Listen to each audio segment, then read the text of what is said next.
so I'll just click record now. There we go. First off, I will introduce Effective Altruism and EA Cambridge. In the Effective Altruism community, we try to answer one simple question. How can we use our resources to help others the most? One way we try to do this is by using evidence and careful analysis to think about the biggest problems in the world, and of those problems, what the most promising and neglected solutions might be, and then follow through in trying to enact those solutions with our careers, donations, and political choices. EA Cambridge is a community of people who follow these principles and are trying to do the most good. And we host talks such as this one, as well as fellowships, reading groups, mentoring, and socials. And if you'd like to learn more, please do check out our website that I have just popped in the chat, everyone in the meeting. There we go. So yeah, check out our new snazzy website. And in this event, the first 15 minutes will be presentations from the panelists. And after that, we'll be opening up the floor to questions from yourselves. Please do be forthcoming with your questions, as we think this is likely where most of the value comes from. However, before I hand over to the panelists, we'd first like to conduct a little poll to get a feel for the different career stages the audience is at. So I'll just pop this up now. Here we go.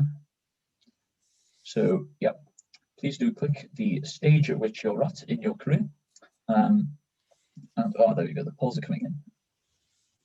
Beautiful. I'll wait until like 20 seconds. So, or actually, I can just wait until everyone's voted.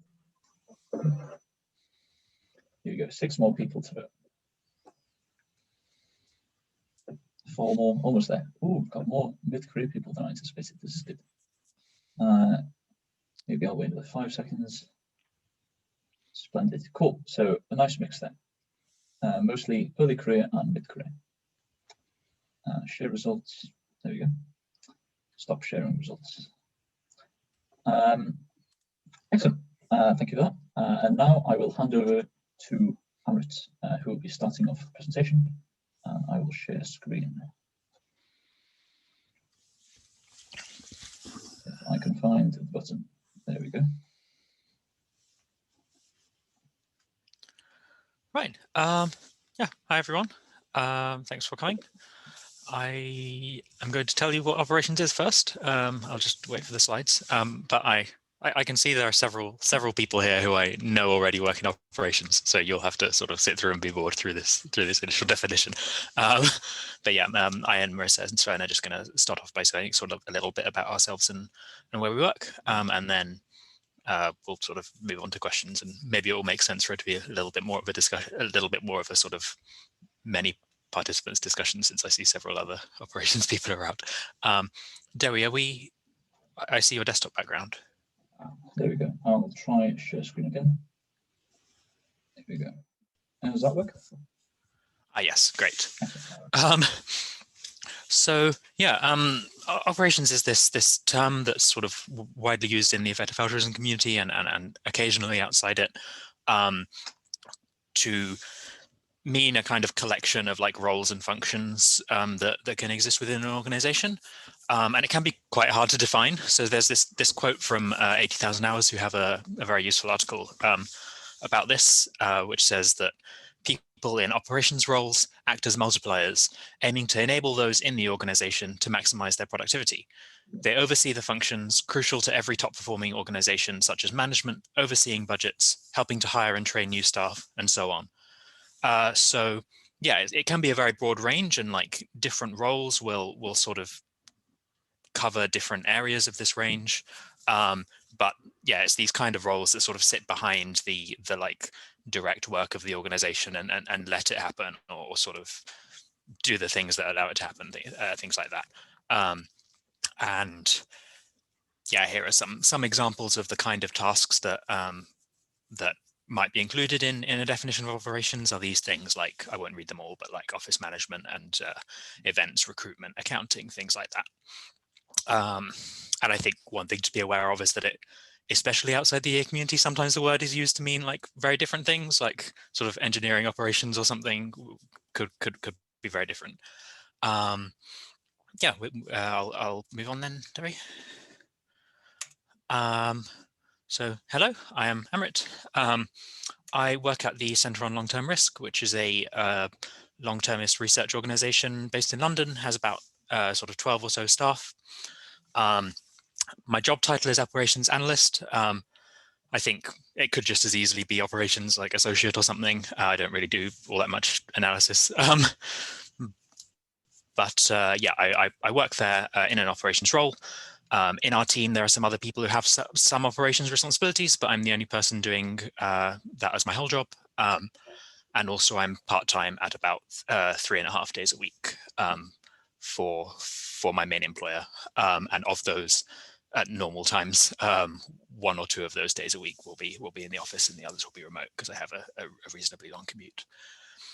And then in terms of what I do during my day, I have a fairly mixed role because it's quite a small organization. I guess the bigger the organization gets, the more specialized you're likely to get roles becoming. And yeah, so these are the areas I work on. So I do some accounting. I don't do our like overall accounting. So I don't sort of produce the quarterly or year-end accounts. I do the more kind of administrative bits of accounting. So I make payments. I do some bits of like tracking and bookkeeping, handling our donations and grant making and the operations related to that. And I also run payroll. And yeah, there's HR, so sort of answering people's questions, policies around things like leave, days off, sick time, things like that. And yeah, handling benefits. Onboarding and offboarding is a really big area. And then the rest of my tasks are sort of oddly hard to classify. So one group I've called compliance projects, which is these sort of big projects that come up every now and again that just require a lot of like learning about bits of law and regulation and trying to get this thing done. So the 2 examples I put there are registering as a UK charity, which I'm currently sort of, we've submitted our application, answered some questions. I'm waiting for some more questions there. And visa sponsorship, so getting ourselves a visa sponsor license, which is done. And then, yeah, I put other biggish projects. So these are just like things that will come up. So we recently finished a hiring round, and while I don't make the decisions in the hiring round or do the strategizing, I will sort of do all of the logistics, making sure everyone has the right information at the right times, things like that. Similarly, when we're running summer internship programs. And the last category is just this random small tasks. So this is just like small things that need doing that aren't obviously anyone else's job.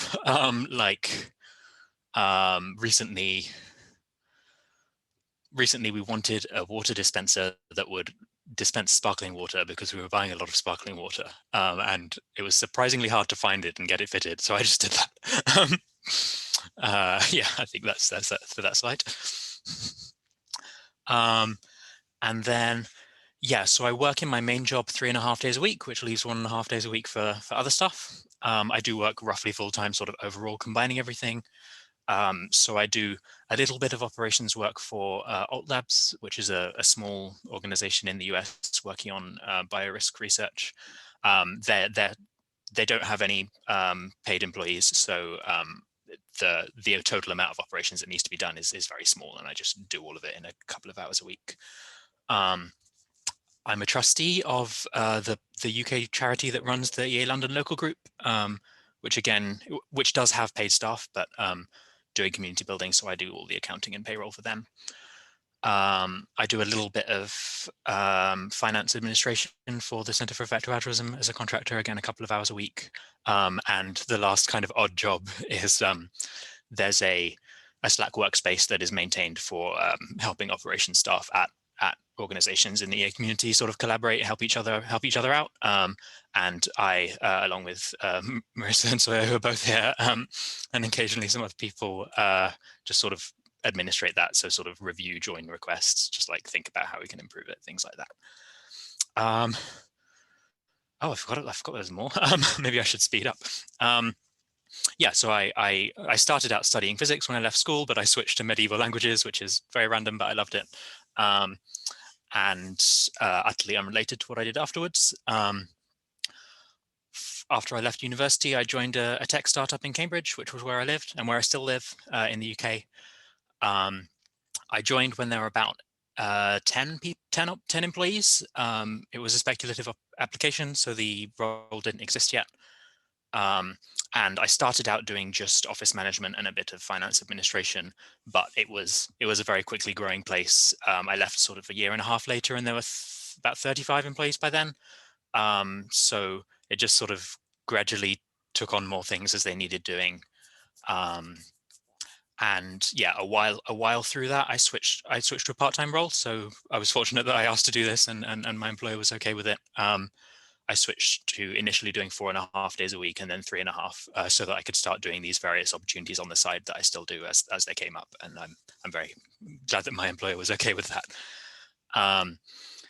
And then during that period, I was just sort of applying for interesting looking roles in the space, in the effective altruism space where I work now, as they came up. And then eventually one of these worked. I joined the Center on Long-Term Risk about a year ago, initially in what was just a very part-time 1 to 2 days a week operations assistant role, which was just going to be a little bit of office management, a little bit of finance administration again, and entirely remote. But again, I just sort of gradually took things on as it made sense to. We had one staff member leave, which sort of freed up a lot of, well, sort of created various bits of work that needed done by someone. So it just sort of, again, made sense for me to start doing more stuff. And I think that's all of my things. If you have questions, do note them down, because the rest of this event is questions. Awesome, thank you, Amrit. Cool, that's me. Hi everyone, I'm Marisa. I work in operations at Rethink Charity, which is an EA-aligned organization that helps facilitate high-impact donations. So a little bit about how I got here. I am actually a pretty recent grad. I finished my studies in December 2019. But I studied sociology and business analytics in university. Didn't really go into that. I wasn't planning to go into operations, but I was excited about sociology and people and making the world a better place, as a lot of you all here are, I assume. My first start with operations was that during my first semester, I was hired to help run a conference, a leadership conference at my university. And I really liked that experience a lot. And I liked this sort of idea of just like making things happen. And I knew I wanted to do something like that in my career, but I didn't really know what it was called. And then about a year later, the article about the operations bottleneck in effective altruism came out. And I was like, oh, that sounds a lot like that. But around that same time, I was also volunteering for Students for High Impact Charity, and really liked that role. And Students for High Impact Charity was a project of Rethink Charity at the time. So about a year later, I was hired to do some sort of part-time contract operations work while I was in school. When I finished in university, I started at Rethink Charity full-time, where I am now. Next slide. Sweet, I made this graph like 30 minutes before this presentation, which is just a general overview of my day-to-day. It looks kind of similar to Amrit's in a lot of ways. I would do bookkeeping, which if you're not familiar with that, it's basically, we use a software called QuickBooks that takes in all of our banking transactions, and we kind of classify where it's, what was this used for, and use that to kind of get an overview of where our money is coming from and going. I do legal compliance. Mostly, we have 3 different organizations, 2 in Canada, 1 in the US, and just so like making sure that our tax returns are being done. I don't do our tax returns, we have an accountant for that, but I give our accountant a lot of information to make sure that they can do our tax returns and audits well. Donation management, so that is answering questions from donors, sending out tax receipts for donations that aren't made via credit card, things like that. Systems optimization, I put in quotation marks because I feel like this is what everyone thinks operations is. And I think it sounds really cheesy, but it's because it's kind of like a really vague, I think it's kind of part of all of these things in a way.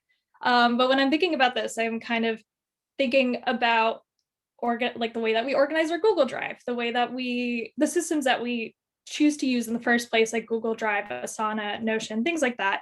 So I spend a little bit of my time on that, a little bit of my time on HR, which includes some paperwork, just some payroll, making sure people get paid, things like that. Banking, we get requests from our banks to sign off on transactions and things like that, go into the bank, add someone else to the bank, things like that. And then what I like to call other duties as assigned, which is kind of like Amrit said, everything that doesn't fall into anyone else's job description. My latest task on this has been, we have had a charge on one of our accounts from like a very old like account from 2016 that I've been dealing with customer service to try to cancel that subscription. It's like things like that aren't like very obviously part of someone else's job. So that is the gist of what I do. Awesome, thank you, Marisa. Over to Sven.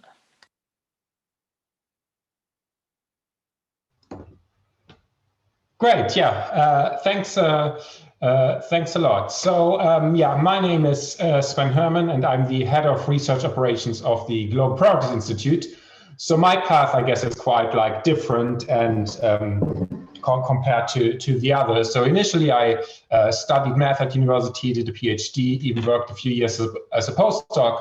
But then, well, I decided that's maybe not what I want to do the rest of my life. So I switched gears and worked as a management consultant for a couple of years. And after that, I then worked 5 years for an NGO in the sustainability sector in the broader sense, doing all kinds of different things, starting out as a research analyst, but then like being part of a very small organization initially that was growing quite a bit, was doing all kinds of different things at the end, so kind of like project and program management work. And while nothing that I was doing there was like directly like ops work, all of this had kind of like a lot of elements that are related to operations work, a lot of like organizing things, making things happen, and also a lot of like working closely with like our specific like operations team members on different things, be it working with like our HR team on like recruiting, working with like the comms team on communications aspects, and so on and so on, with our events team and organizing events. So there were a lot of kind of like operations related tasks that I was like very closely involved in. And then, yeah, a couple of years ago, basically I started working as head of research operations at the Global Priorities Institute. And if you can go to the next slide.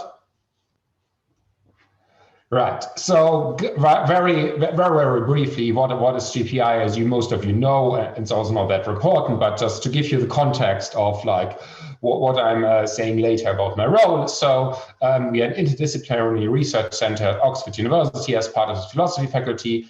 And our aim is to conduct foundational academic research that informs the decision-making of individuals and institutions that want to do as much good as possible. So basically, we're kind of doing academic research that is like very closely related to effective altruism, if you want to say like this. And the GPI was founded a bit more than 3 years ago now, and we're now about 15 total staff. And so what's my role is basically kind of like organizing everything and being responsible for everything that isn't actually like doing research or managing the research or those kind of things.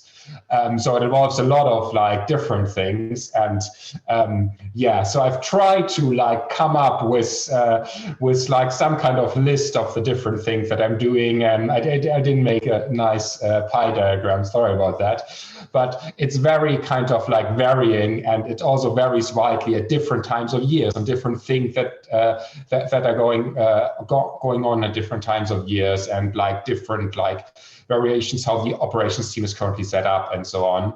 So yeah, I'm going to very briefly go through these things. I would say roughly 20% of my time is just like managing the rest of the operations team, or we had a lot of temporary staff, which also involves a lot of onboarding and those kind of things, and like recruiting new staff. So this is probably roughly like 20% of my time. Then yeah, another 15% of my time is just like making sure like the kind of more basic operational tasks happen, and supporting like the a couple of junior operation staff that we have in like doing all the day-to-day work, from like filling out expense claims for people to like organizing meetings to like answering all kinds of requests from our research team, and so on and so on and so on. So so about 10% I think is related to like finance and like donation management, another 10% related to HR, I think. So I think one thing that's maybe useful to mention for these two things is that this is quite different what I'm doing there than if you would be working for like an actual like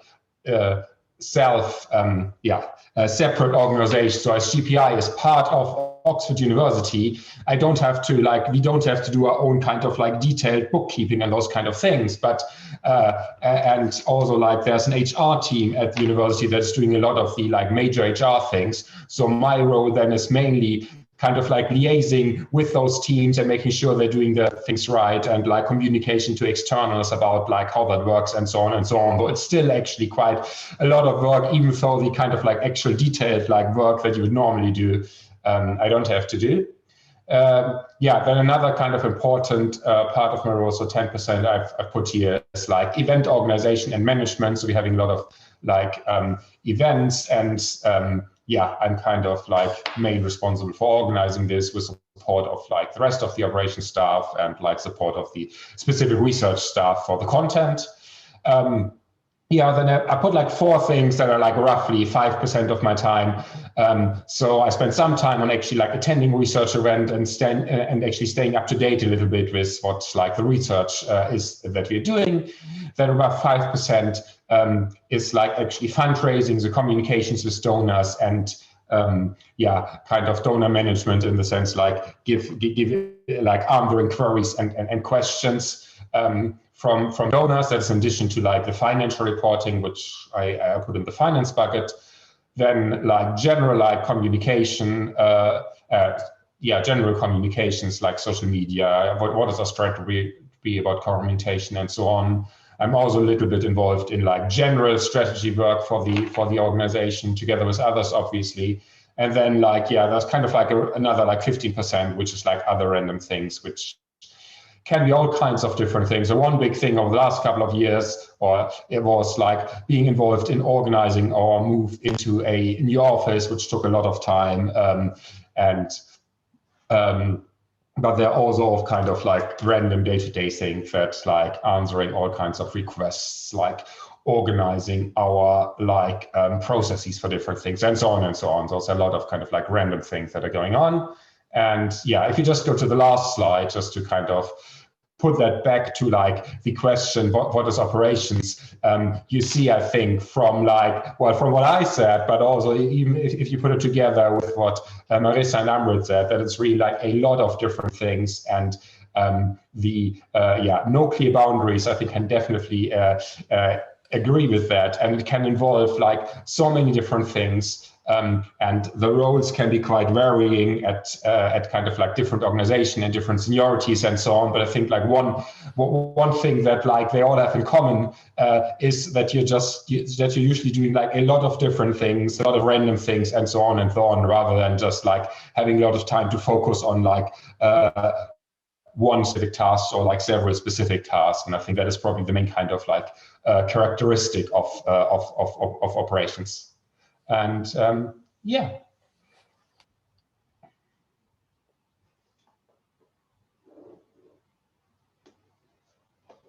Oh, there we go. I'm unmuted. Thank you very much for that. That was excellent. I really enjoyed that. We will now move over to questions. So please feel free to write question in the chat if you'd like to verbally ask a question or just write out your question. So if you want to like actually be unmuted, write question. If you'd like to write your own question in the chat, write it out and then I can read it out. And the panelists will respond to the questions as they see fit. Here we go. So I shall start with a few priority questions and then we'll move to the questions from the chat. In what ways can operations work be impactful and when is it most impactful? Marisa, Amrit, and Sven, take it away. Well, does that mean I go first? All right. I have my general thoughts on this. I kind of split up operations into two buckets. One being sort of reactive work and the other one being proactive work. So reactive work is like things like the government requires that we file a tax return every year. I have to file a tax return if I want to be a legally compliant organization. There's nothing I can do about that. And a lot of the impact in that comes from, I don't really know the difference between a good and a great tax return, but minimizing time and resources spent on that. So that's like both getting it done as quickly as possible with as little time as possible, and then also saving money on that. So there's impact to be had there. But I think one other thing about operations is that once you have all of those sort of reactive tasks out of the way, you have some flexibility to think about, what do I want to bring to the organization? What do I want to improve? And I think that that's where the majority of impact from operations comes from. So in my job, I have kind of picked up some projects in volunteer management. We were getting a lot of like volunteer requests, and I was like, oh, we should formalize our process for this a little bit more. I also have been working on the EA operations channel with Amrit, and that is something that I feel like is possibly one of the more impactful things I've done in my job, is just like trying to make it like help other operations professionals in the space share information more easily, and share ideas and move forward in that way. So that is, again, I think that if you're somebody who is like a self-starter and can think of those ideas without being prompted, that's a really good place to have an impact in operations.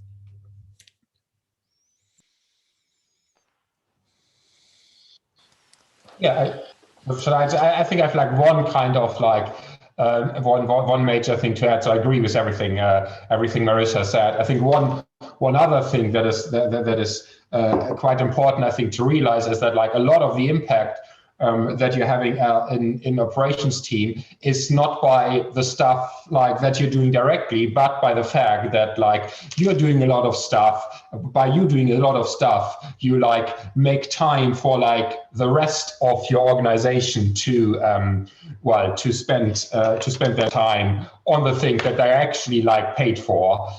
So like for us, of course, specifically, like while we're trying to, like the operations team is trying to do as much as possible, making it as easy as possible for the researchers, so they have more time to like spend on their research and are not like bothered with a lot of kind of like minor additional tasks and so on.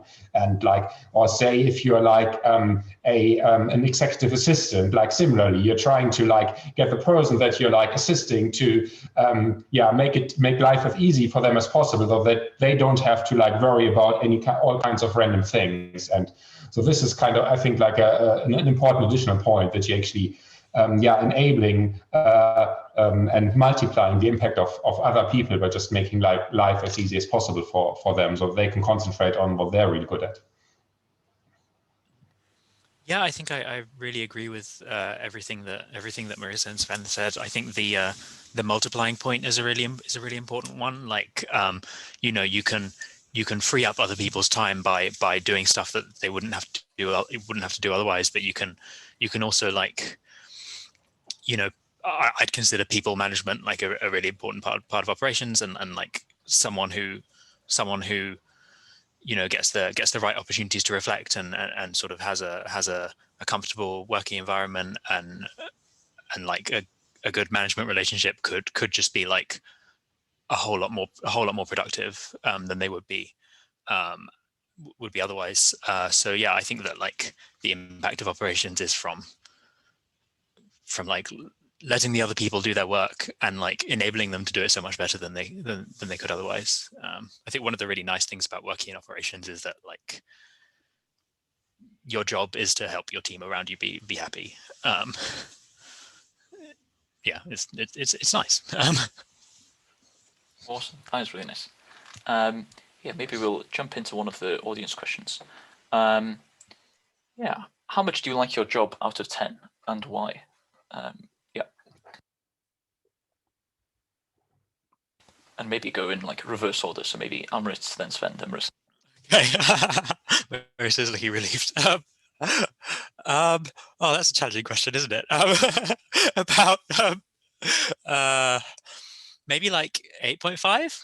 I think that, yeah, I really like my job overall. I think that, no, maybe I should say 9. Like it's a, for one, just I really enjoy the tasks I'm doing. I think I'm someone who like really likes doing sort of a large variety of fairly small tasks. Like if I have a giant project to work on nothing else all day, I will get bored very quickly and like demotivated. And I think that just the style of work that happens in at least my operations role really suits me. So I like that.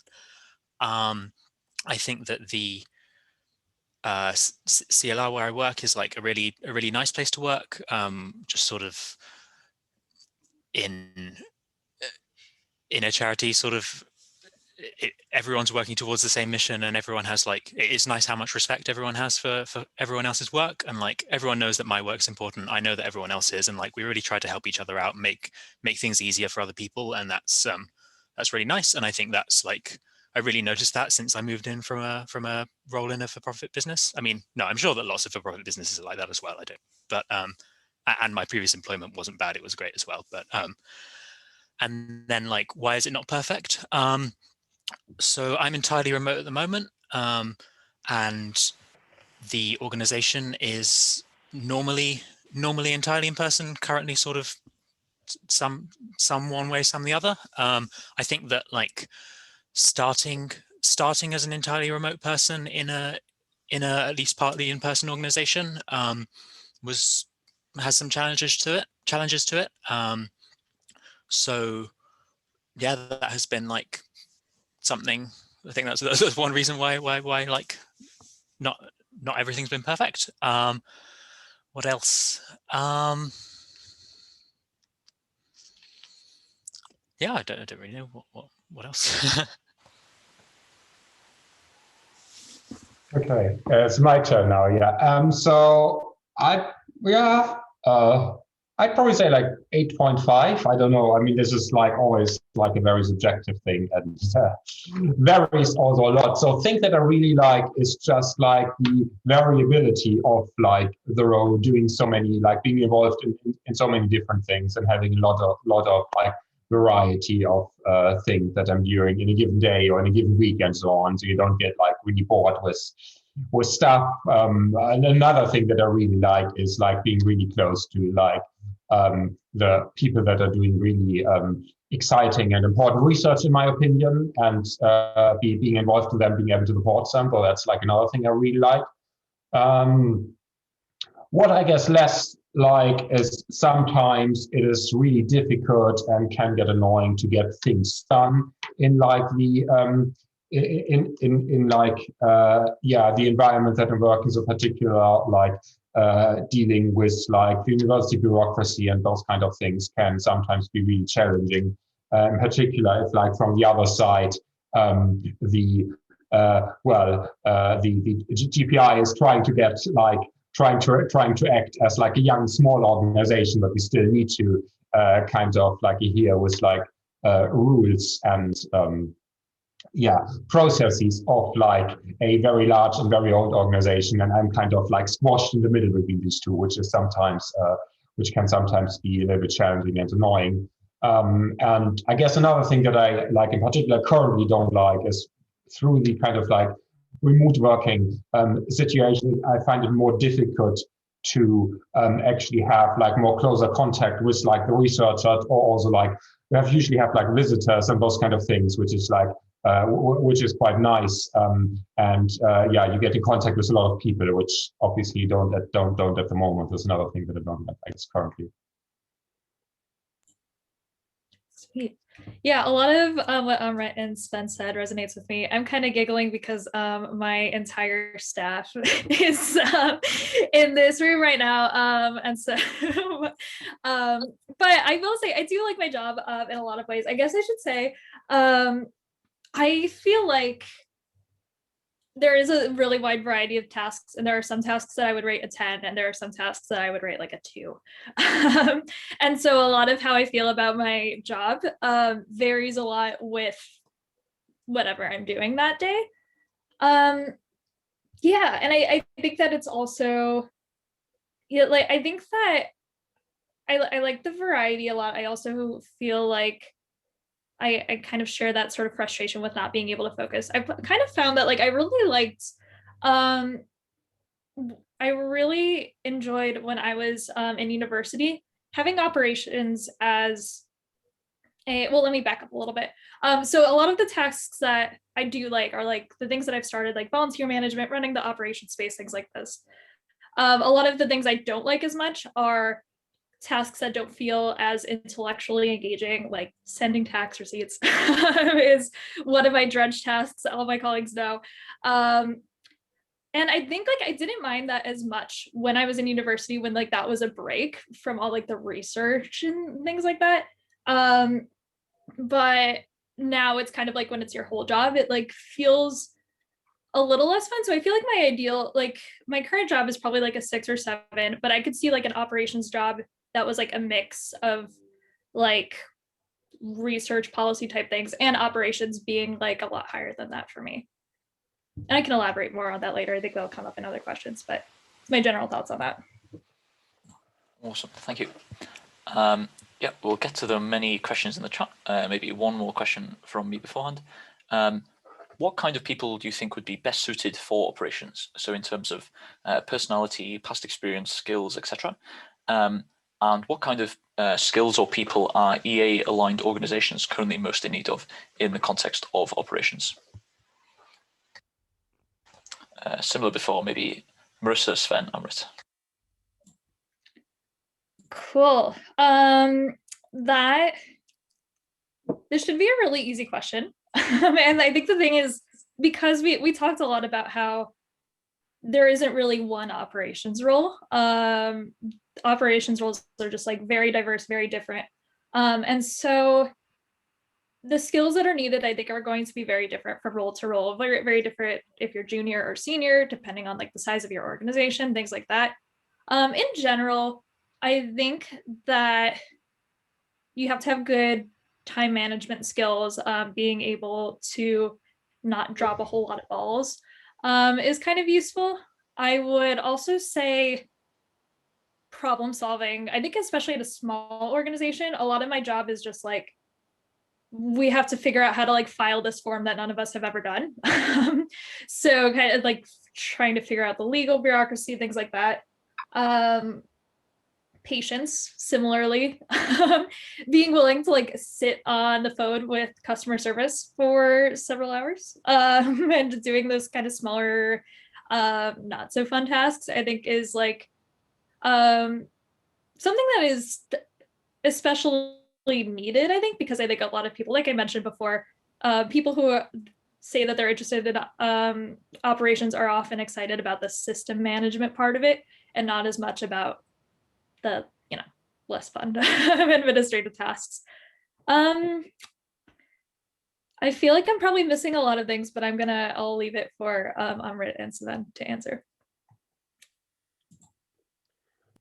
Yeah, I think you mentioned already quite a lot of the most important things, like in terms of, I guess, skills that are relevant. I think one thing that that I would add is just the kind of like willingness and like ability to be able to work on a lot of things at once, and to be able to keep track of like a lot of different things. So making sure that you don't like forget any important things that happen every like few months or something like that. There's a lot of kind of like regular ongoing things that you just need to make sure they happen all the time. They need to happen. And just like, yeah, being able to like keep track of those things, either by having good systems or just by, well, in some way, just managing to like in some other way to keep track of all those things. And yeah, and then as I already said, slightly related the point about being able to like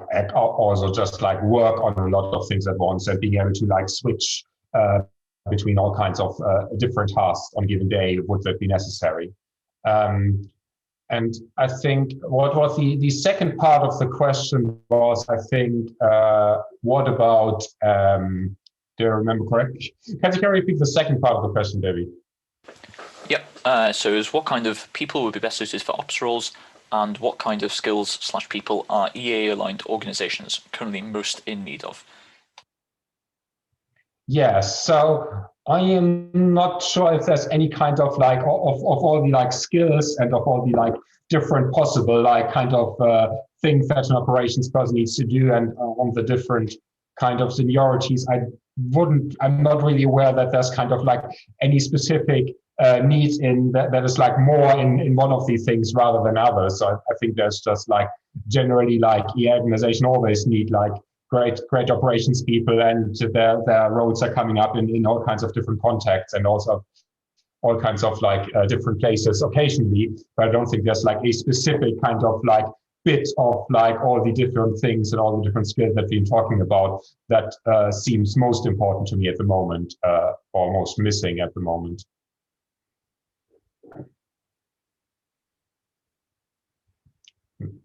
Yeah, maybe Amrit, you want to add something?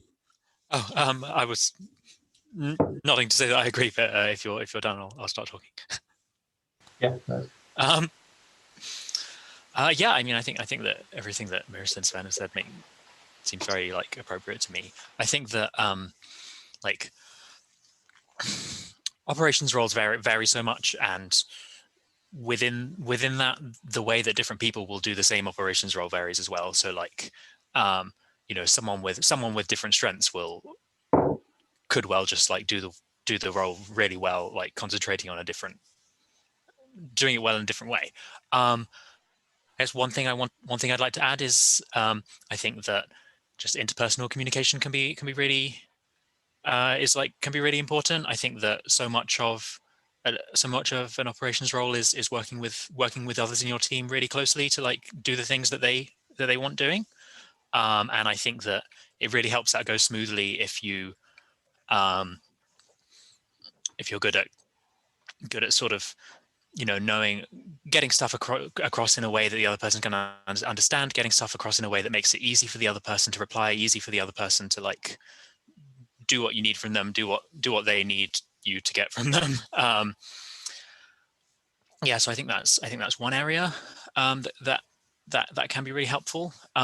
Maybe like a more general version of that is just this, like a kind of sort of mindset of wanting to make other people's lives easy. But yeah, like, you know, I don't want to pretend that these are things that if you don't have, you won't succeed. Like these are some things that I think can be good, can be valuable. And then, yeah, this question as to what the EA community really needs. I have to agree that, you know, I can't point at a skill and say this is what we're missing. I think that you know, where do I want to go with that question? I think that, you know, there could be specific experiences that would be really valuable. Like, you know, there probably aren't that many sort of effective altruism, value aligned, fully qualified accountants hanging about. And I expect that someone that was one of those would probably be very valuable. Equally at the other end, at sort of the other end of like the experience scale, I think that, yeah, I can't say that what we really need is people who are great at prioritization, because that's the one thing we're lacking. I think that you know, someone who, yeah, I don't know where I'm going with that. I'll let us move on to the next question. It's just always good to have more great applicants. Nice, thank you. And yeah, maybe to highlight Siobhan's message as well, saying that seconding the comment on accounting and bookkeeping being in a shortage. Awesome.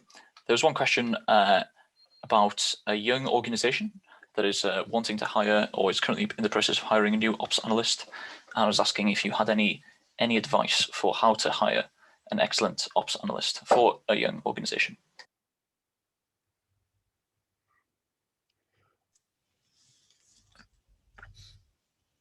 I think I interpreted this question somewhat differently. Could you clarify? Are you the new hire, or are you looking to hire someone? If we're looking at the same question. Yeah. So I think it is Cillian Crosson, top advice for new hire. Okay, maybe the person is the new hire. That makes sense. Yeah, here we go. For a new hire. Yeah, apologies. Okay. Your understanding is correct. Sweet. Cool. Yeah, because I know a lot more about that. But Sven or Amrit, do you want to go first? Sven, you've been in the middle this whole time. Yeah, I don't know. No, I don't think I have any specific, any kind of like top advice. I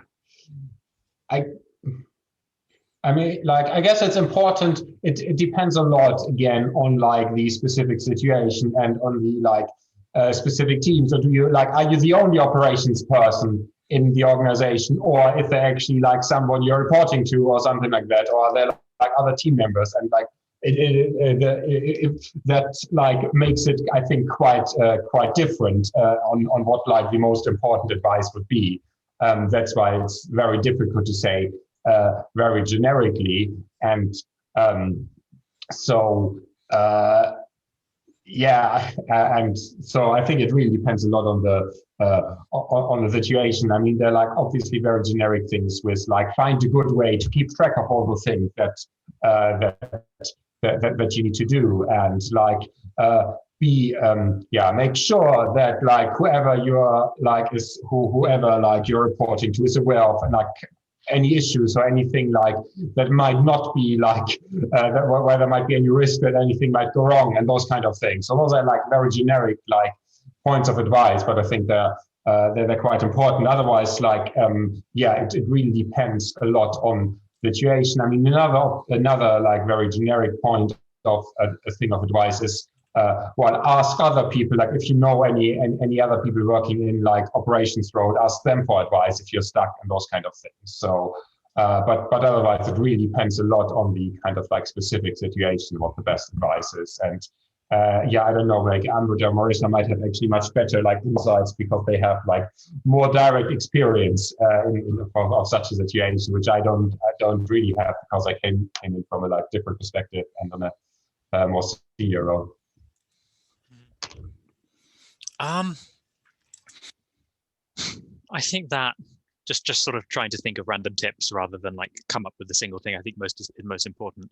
I think that like just talk to everyone on the team. That depends on how big the organization is, but just sort of like early on trying to talk to everyone you're gonna interact with, and like learn what you can do to help them, learn what they think that like it would be something that they think would be amazing if you could do that would just like make their job so much easier. I think that these things can be like good to hear. Another thing would be just sort of whenever you're like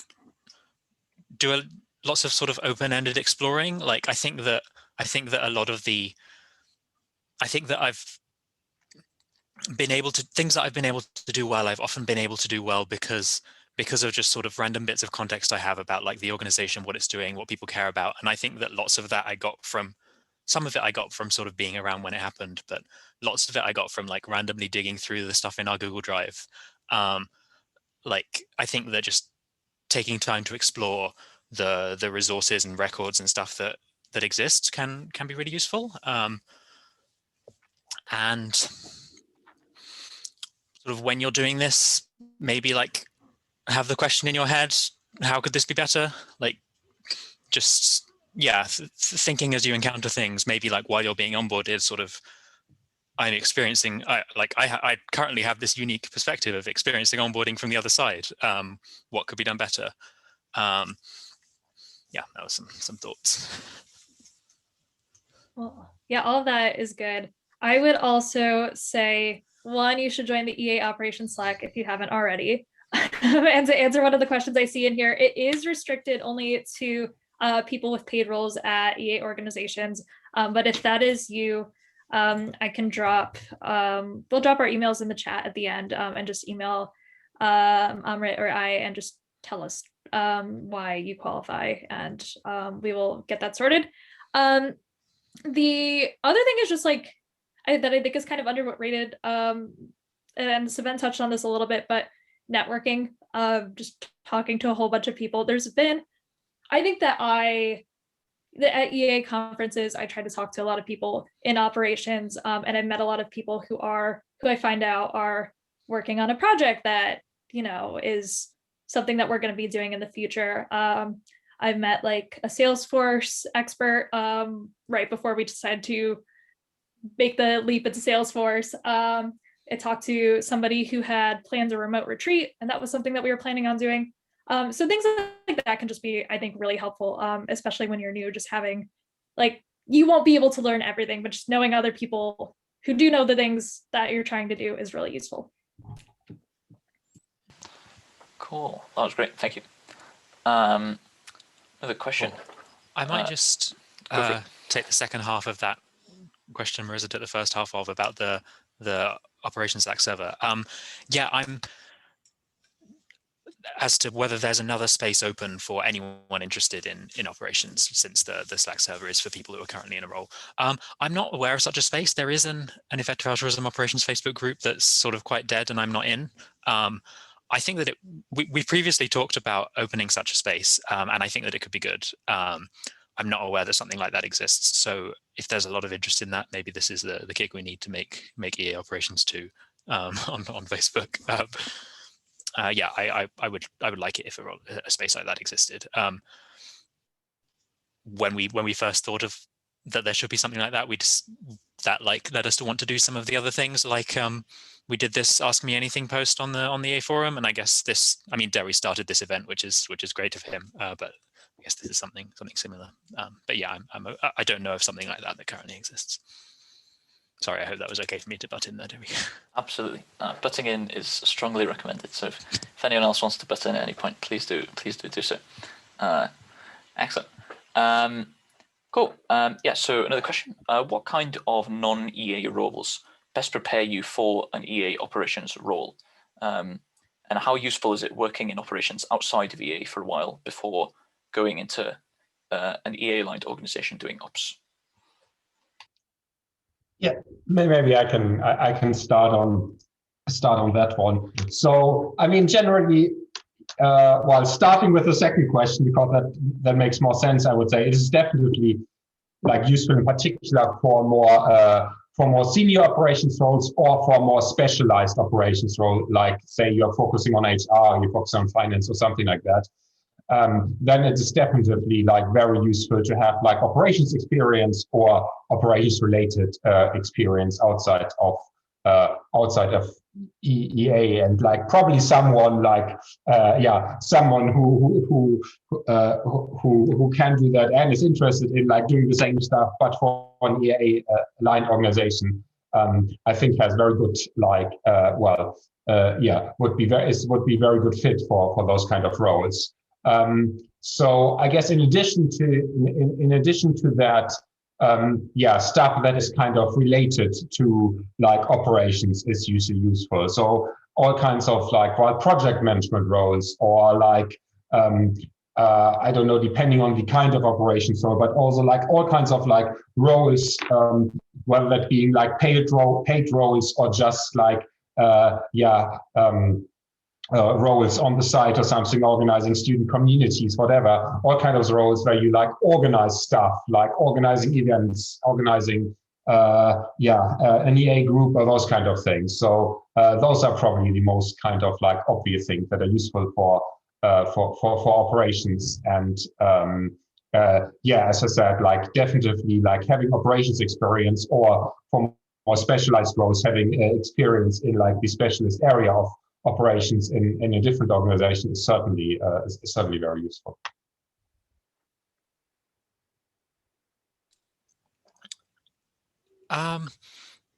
Yeah, I have to agree with that. I think that like operations experience outside EA can definitely be extremely useful. I think that, I wouldn't want people to be,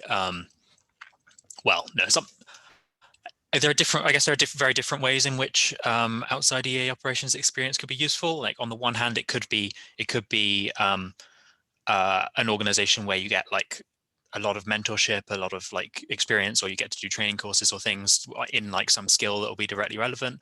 Or on the other hand, it could be, and that would probably be like a fairly large or established large or fairly like established organization. If you were in like somewhere fairly sort of small, you'll maybe get to like experience a lot of different areas, but much more be having to work things out yourselves. So I think that like, yeah, different kinds of experience will prepare you in different ways. I think that I wouldn't want it to be the case that everyone tried to only do outside EA operations experience for a while to apply later, because if you get a job offer immediately, that's probably a great signal that you could do good work immediately. And so I guess another thing is that as well as you like learning the skills or the qualifications or whatever else it is that you learn, the experience can also be really useful for learning what it is that you like doing, as well as what you're like learning about yourself, learning what you're good at, learning whether it is in fact a good idea for you to work in operations, because you might find out that you hate it, and like that's a valuable thing to learn. Yeah.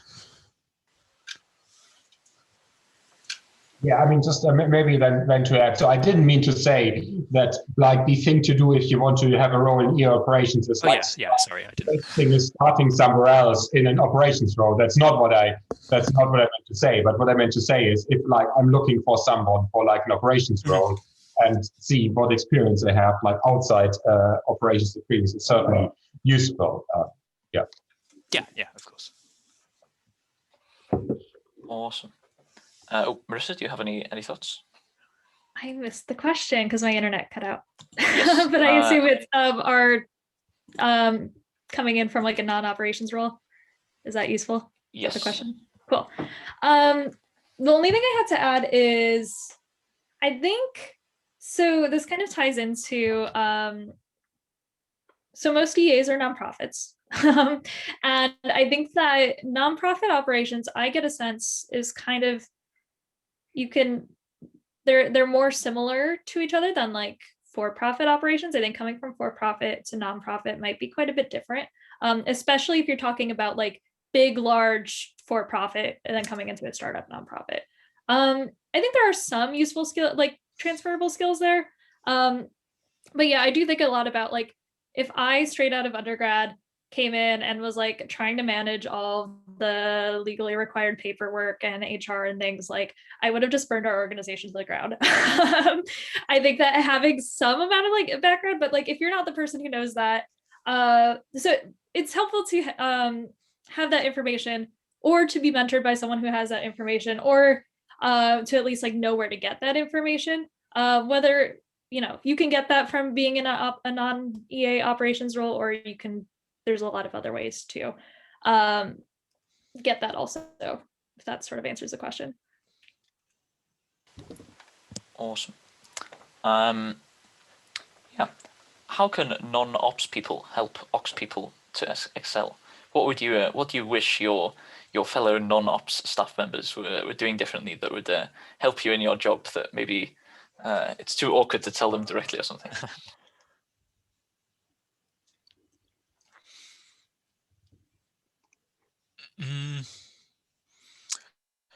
I think maybe something around like, I think that there's a lot of variation in non-operation staff as to just how much they understand like what operations is about and what we do in our like day-to-day work. I think that like, yeah, just sort of having a little bit of an understanding of what operations staff do can just be sort of generally helpful to like understand how some bits of your organization operate.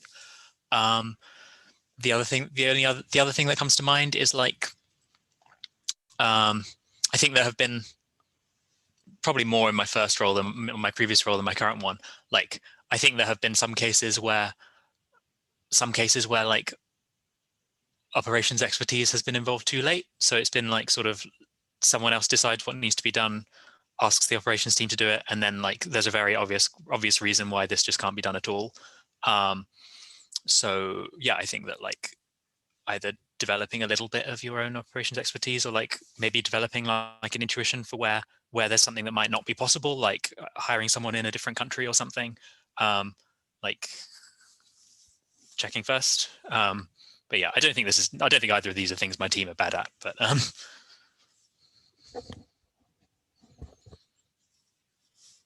yeah.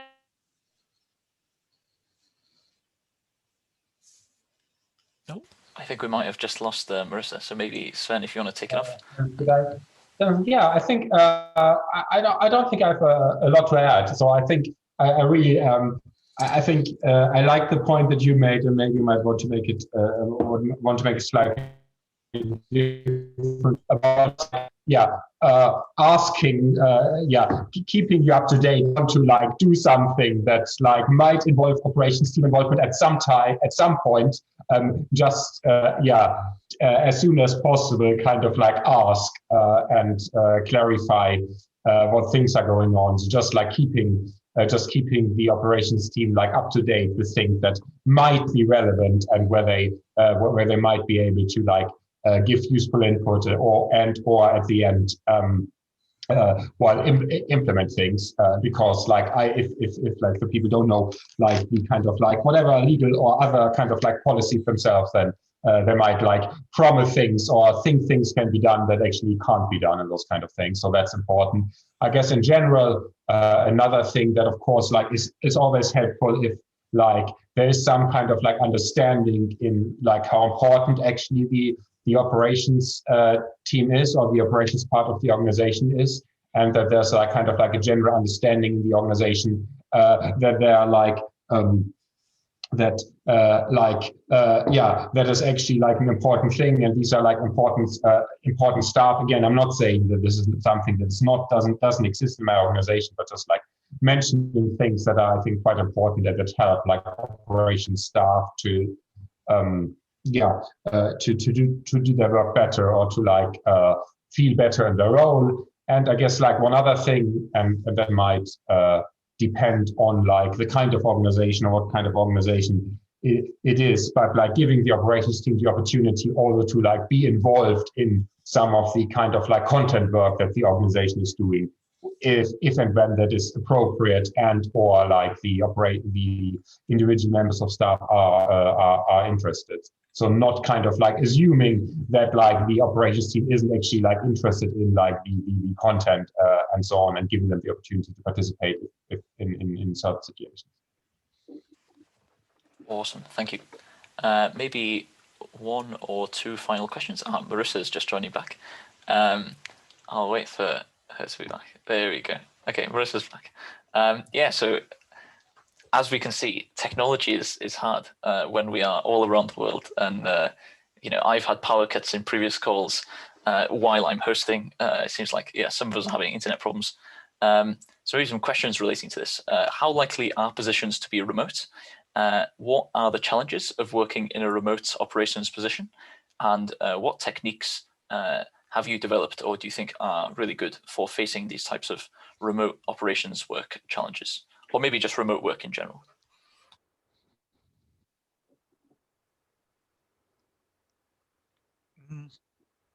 So as for whether these roles can be remote, it will vary by role and organization, but absolutely it can be. My role is currently remote. Some organizations are entirely remote, as Marisa will be able to talk about, but unless I'm wrong about that. There are entirely remote EA organizations at which, of course, every role can be remote. In an organization that has in-person involvement, then there will be a need for in-person operations work, but there will also be plenty of work that can, in principle, be done perfectly well remotely. So I think it will be down to the organization, like how much, if any, preference they have for an in-person person in that role. So I work in a remote ops role for a not entirely remote organization, and that means there are some tasks I can't do. When I can't do office management stuff, I can't like set up the office, order new furniture. Well, I can order new furniture. I can't decide what furniture needs to be ordered.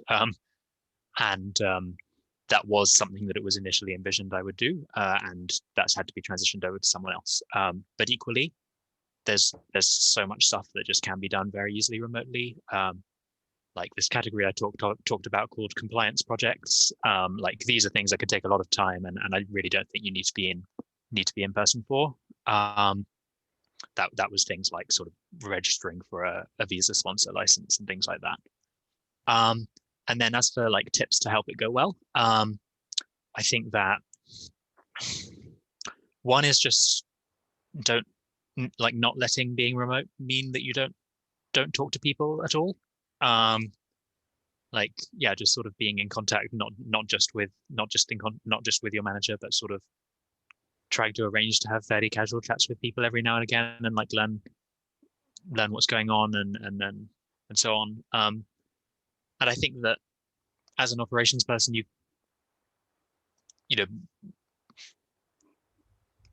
can really help the remote people in an organization, including yourself, sort of be included and effective by like sort of being proactive in how you sort of let the remote culture work, like sort of what tools you set up for everyone to use, how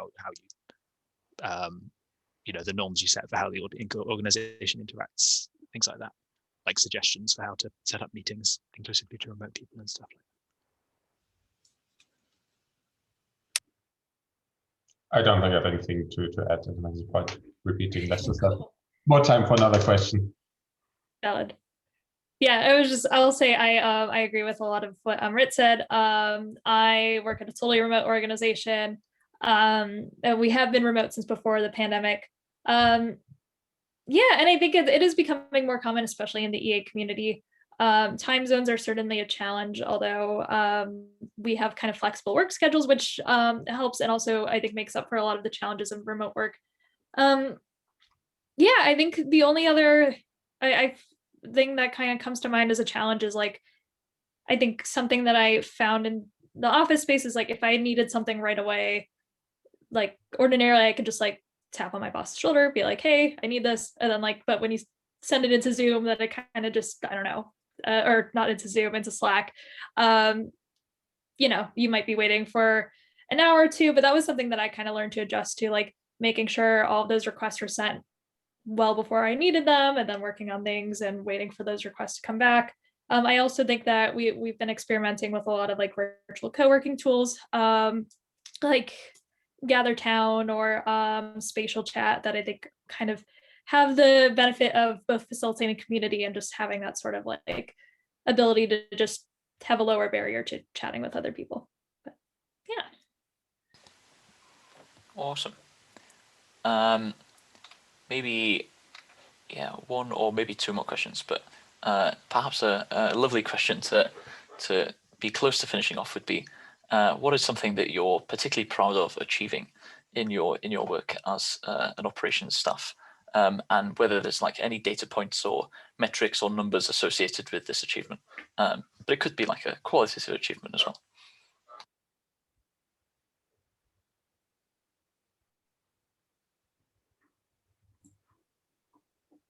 I think I talked a lot about the things I'm most, there seems to be a lot of overlap with the things I mentioned that I felt like had the most impact, the things I enjoyed the most, and the things that I'm most proud of, and that would be, again, like setting up this volunteer management program for Rethink charity, and then also working on this Slack operations workspace.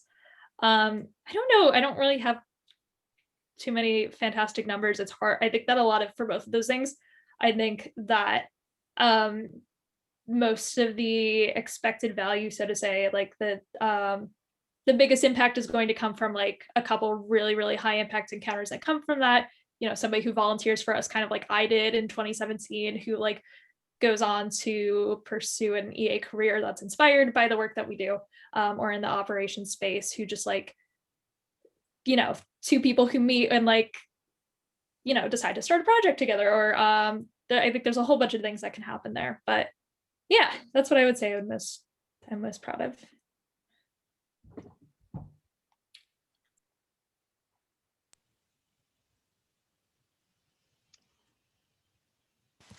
Go for it, Amrit. Oh, okay. I thought I was about to talk. What am I most proud of? In my maybe it's odd to say something from the non-EA job I had previously, but I'm going to do it anyway. In that job, when I left, I handed over to like 3 people who like I'd hired, and I was very happy that like, yeah, I was very happy to have sort of set up this team that I had to do basically no handover. Like they seemed, I was surprised by, yeah, just sort of, it seemed like I'd made myself redundant, and that was nice. Like, yeah, I think that just sort of having like designed the hiring round and then chosen the people, and then like it turned out that they were good at the things, and I felt really safe sort of leaving things in their hands when I left. That was nice. Yeah, I don't have any kind of like very specific things that I'm that I'm proud of. So I think, well, again, in operations role, it is yeah, kind of more about like doing a lot of things rather than like any specific thing. So probably like I would probably say, what if I were to have to come up with something, it'd probably like kind of like the first like half year or whatever that I worked, where basically like we started from yeah, basically kind of like from nothing. We didn't have any kind of like process set up. We didn't really have our own office, so we were part like basically just having like a bit of like FHICA's office and like using most of them. And then we moved actually into a new building on our own, and suddenly we need to like organize all kind of like our own processes. And then also like we had like visitors coming in a few months and so on. So a lot of like things that just like needed to happen in the first like 3-4 months yeah, since I came, and it like kind of worked out like really worked out really well without kind of like any major issues or anything like this. So well, probably that's what I would say. Like yeah, I'm most proud of. It's just like the first like 5-6 months where I just like needed to like, just like a lot of like new things CPI needed to get done and start like a lot of new things, and it worked out reasonably well. Awesome. Cool. I think that's probably a nice place to wrap it up. So I think, yeah, maybe we'll wrap it up. It seems like people have been trickling away for the past 15 minutes or so. So yeah, thank you all for coming, and everyone who's stayed on. I hope you've really enjoyed the session. I've really enjoyed learning more about ops, and hopefully if I'm ever in an organization in the future, I can be useful for the ops people there, or maybe I'll be the ops people. Who knows? And so in the chat, I've posted some feedback forms and also some useful resources for learning about ops. There's the AMA for a bunch of people in operations roles, and there's also the operations tag from the EA forum, and these will also be posted in the Facebook events. And we'll also post some contact details for the speakers in case you want to reach out to them with any specific questions. So yeah, thank you all for coming, and thank you again to Amrit, Sven, and Marisa for all your time and your very thoughtful questions. This has been really good, and yeah, I hope you all have a nice evening or day if you're in America. Excellent. Bye everyone. Bye. Thanks for organizing, Derry.